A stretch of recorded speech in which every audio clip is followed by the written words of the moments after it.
মাননীয় স্পিকার, মানে এই সংসদে আজকে যেই পাটাতনের উপরে দাঁড়িয়ে আছি, এই সংসদটি প্রতিষ্ঠিত হয়েছে।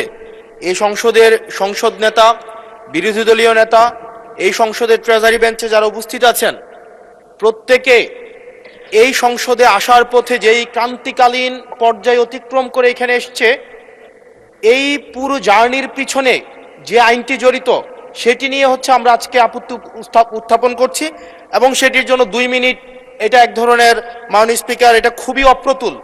আমরা এই সংসদে বিভিন্ন বিষয়ে প্রশংসা, এই সংসদে বিভিন্ন বিষয়ে অনেক সময় অপচয় হয়, কিন্তু জাতির সাথে সবচেয়ে গুরুত্বপূর্ণ বিষয়ের আমাকে যে 2 মিনিট সময় দেওয়া হয়েছে এটি অপ্রতুল। আমি মাননীয় স্পিকারের কাছে আবেদন জানাবো এই বিষয়ে টাইম কনস্ট্রেন্ট না করে আমরা আমাদের বক্তব্যটা যেন উপস্থাপন করতে পারি, সেজন্য আপনার অনুমতি প্রার্থনা করছি। মাননীয় সদস্য, সাধারণত আপত্তি উত্থাপন আগে সংসদগুলোতে 2 মিনিটে দেওয়া হতো, তবে আপনি যেহেতু বলেছেন আপনি আরো 2 মিনিট বলেন, 4 মিনিটের মধ্যে বক্তব্য শেষ করবেন। মাননীয় স্পিকার, এই যে আইনটি আজকে যেটি পাশ করানোর কথা বলা হচ্ছে, এটির মধ্য দিয়ে 2009 সালের জাতীয় মানবাধিকার কমিশনের যেই আইনটি সেটিকে রিস্টোর করা হবে। জাতীয় মানবাধিকার কমিশনের যে 2009 সালের যে আইনটি আছে, সে আইনের প্রয়োগ দীর্ঘ 17 বছর ধরে হয়েছে, সেটি আমরা দেখেছি। জাতীয় মানবাধিকার কমিশনের নামে বিরোধী দল ও মতকে দমন কমিশন হিসেবে সেটি ব্যবহার করা হয়েছে।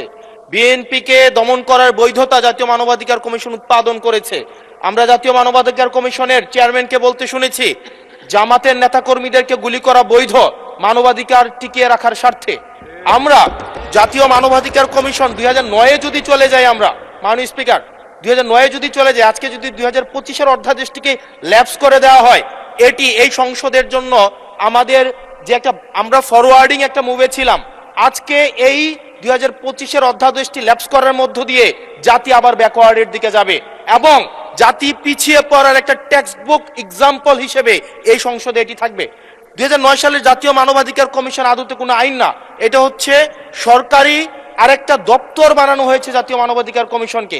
সেখানে স্পিকারের নেতৃত্বে যে সিলেকশন কমিটি করা হয়েছে, সেখানে স্বরাষ্ট্রমন্ত্রী থাকে, সেখানে আইনমন্ত্রী থাকে, সরকার দলীয় একজন এমপি থাকে এবং সেখানে মন্ত্রণালয়ের একজন সচিব থাকেন। অর্থাৎ একটা 6 সদস্য বিশিষ্ট একটা সিলেকশন বোর্ডের সেখানে 5 জনই হচ্ছে সরকার দলের। এখন একটা সরকার দলের একটা জাতীয় মানবাধিকার কমিশন, এটা হচ্ছে আমাদের আজকে আমাদের এলজিআরডি মন্ত্রী নেই, উনিই বলেছিলেন জাতীয় মানবাধিকার কমিশন হচ্ছে একটা মূলত বিরোধী দল কমিশন হিসেবে ফাংশন করে। এখন বিরোধী দল দমন কমিশন হিসেবে মাননীয় স্পিকার ফাংশন করে। মাননীয় স্পিকার, জাতীয় মানবাধিকার কমিশন যখন এটা বিরোধী দল মত দমন কমিশন হিসেবে ফাংশন করে, আদত এই কমিশনটা কিন্তু আমরা যদি দেখি, মানবাধিকার যেখানে যেখানে ক্ষুণ্ণ হয়েছে এগুলা কিন্তু সরকারি সংশ্লিষ্ট সংস্থা করেছে। সেখানে বিডিআর, র্যাব, তারপর হচ্ছে আপনার বিভিন্ন বাহিনীদের সেখানে কিন্তু সরাসরি সংযুক্ত আমরা দেখেছি, তারা মানবাধিকারকে ক্ষুণ্ণ করেছে। কিন্তু 2009 সালের জাতীয় মানবাধিকার কমিশন আমরা দেখেছি, যদি বাহিনীর বিরুদ্ধে আপনি কোনো তদন্ত পরিচালনা করতে চান, তাহলে সেই বাহিনীর সেই বাহিনীর পূর্বানুমতি আপনার লাগবে, সরকারের পূর্বানুমতি লাগবে। মাননীয় স্পিকার, সরকারের পূর্বানুমতি নিয়ে সরকার যে মানবাধিকার ক্ষুণ্ণ করবে, সেই মানবাধিকারের তদন্ত কতটা স্বচ্ছ হবে সেটা এই সংসদের প্রত্যেকটা সদস্যই সেই বিষয়টি জানে। আজকে সরকার দলের একজন মাননীয় সংসদ সদস্যের আজকে এই বিলের যে ল্যাপস করে দেওয়া হবে। ধন্যবাদ মাননীয় সদস্য। মাননীয় আইনমন্ত্রী, ধন্যবাদ। বসুন। মাননীয় স্পিকার,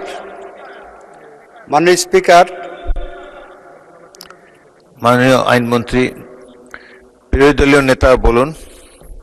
মাননীয় স্পিকার, এই বিষয়টা স্বচ্ছ রাজনীতি এবং মানুষের জীবনের নিরাপত্তার সাথে অঙ্গাঙ্গিভাবে জড়িত। এই জন্য এই বিষয়ে তাকে কনক্লুশন করার জন্য অন্তত আরো 2 মিনিট সময় দেওয়ার জন্য আমি আপনাকে অনুরোধ করব। ধন্যবাদ আপনাকে। মাননীয় বিরোধী দলের নেতা, আমি অতীতের 6টি সংসদ দেখেছি, প্রত্যেকটি সংসদে 2 মিনিট টাইম দেওয়া হতো এবং সময় হলো যে যখনই স্পিকার ঘোষণা দেবে যে এবং অনুরোধ করবে সংশ্লিষ্ট মন্ত্রীকে বিলটি উত্থাপনের জন্য তখনই দাঁড়াতে হয়, দাঁড়িয়ে বলতে হয় উচ্চস্বরে আপত্তি আছে, তখন যে আপত্তিকারী সংসদ সদস্যকে 2 মিনিট বলার সময় দেওয়া হতো। যাই হোক, মাননীয় বিরোধী দলের নেতা, আপনি আরো 2 মিনিট বলতে পারেন মাননীয় সদস্য। আমি আসলে এই সংসদে আজকে যদি 2024 সালের মে মাস হতো আর এই বিলটি যদি উত্থাপন হতো, তাহলে এই সংসদের এমন একজন ব্যক্তি নাই যে এটার বিরোধিতা করত, প্রত্যেকে এটাকে সাদরে গ্রহণ করত। আজকে সময় পাল্টিয়েছে। আজকে 2008 সাল 2018 সালে আপনারা এই পাশে ছিলেন, আজকে ওই পাশে গিয়েছেন, আপনারা সংখ্যাগরিষ্ঠ হয়েছেন, আজকে এই বিলের বিরুদ্ধে আপনারা অবস্থান নিচ্ছেন।